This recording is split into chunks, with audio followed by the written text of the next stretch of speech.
शिव और पार्वती का अनोखा महल। एक बार माता पार्वती भगवान भोलेनाथ के साथ कैलाश पर्वत पर बैठी थी। तभी उनके मन में विचार आया कि सारे देवता सुंदर महलों में रहते हैं, जबकि मेरे पति तो देवों के देव महादेव हैं। फिर भी मैं इस कैलाश पर रहती हूँ। यहाँ न तो कोई महल है, न कोई आराम की वस्तु।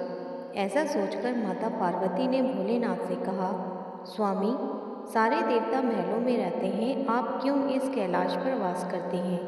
आप भी हमारे लिए एक भवन बनवा लीजिए, ताकि हम भी आराम से रह सकें। पार्वती की बात सुनकर भोलेनाथ थोड़ा सा मुस्कुराए और फिर बिना कुछ कहे ध्यान मग्न हो गए। माता पार्वती को भोलेनाथ का ये व्यवहार कुछ ठीक नहीं लगा, किंतु वो बिना कुछ कहे वहाँ से चली गई। जब महादेव अपने ध्यान से निकले तो माता ने फिर से भोलेनाथ से कहा, हे प्रभु, मेरा भी मन है कि मैं अन्य देवताओं की भांति महल में रहूं। आप भी मेरे लिए एक भवन बनवा दीजिए।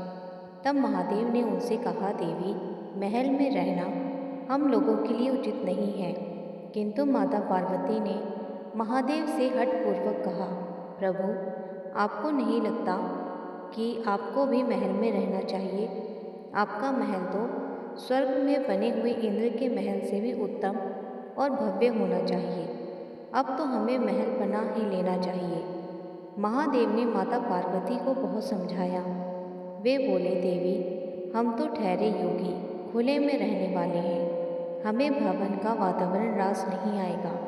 हमें तो महल में चैन ही नहीं मिलेगा, क्योंकि महल में रहने के बड़े नियम और बंधन होते हैं। किंतु माता ने तो मन में विचार कर ही लिया था कि अब महलों के बने बिना वो नहीं मानेगी। वो बोली, हे महादेव, जब सारे देव महलों में रहते हैं तो फिर महादेव क्यों बर्फ की चट्टानों पर रहें? पार्वती के इस हट के आगे देवों के देव महादेव को भी झुकना पड़ा। तब उन्होंने इस कार्य के लिए स्वर्ग से विश्वकर्मा जी को बुलवाया और उन्हें ऐसा महल बनाने को कहा जो तीनों लोकों में किसी का ना हो। उधर विश्वकर्मा जी महादेव के आदेशानुसार भवन बनाने के लिए उपयुक्त स्थान की खोज में लग गए। स्थान की खोज करते हुए उन्हें एक ऐसा स्थान दिखा जो चारों ओर से पानी से घिरा हुआ था और बीच में तीन सुंदर पहाड़ थे।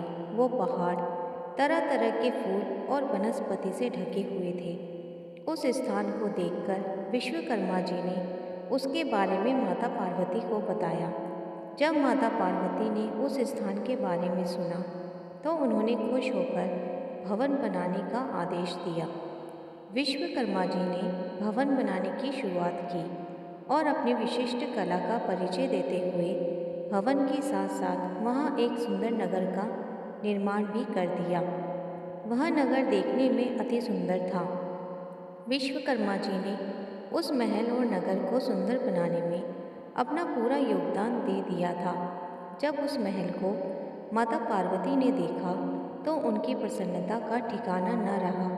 उन्होंने विश्वकर्मा को धन्यवाद देते हुए उनकी बहुत प्रशंसा की।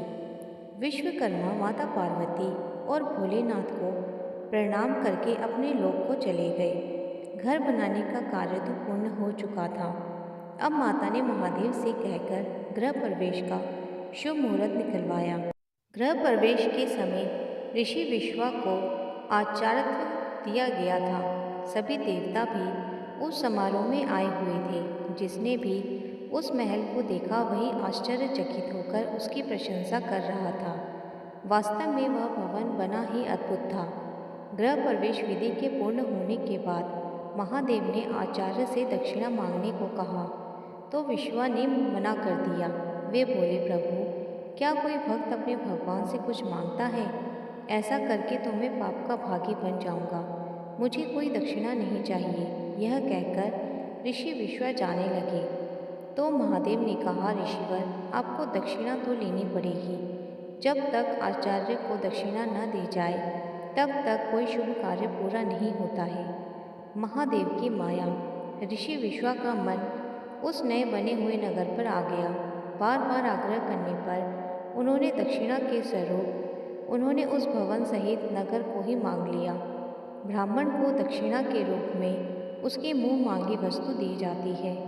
इसलिए महादेव ने उसे लंका को ऋषि विश्वा को दान कर दिया।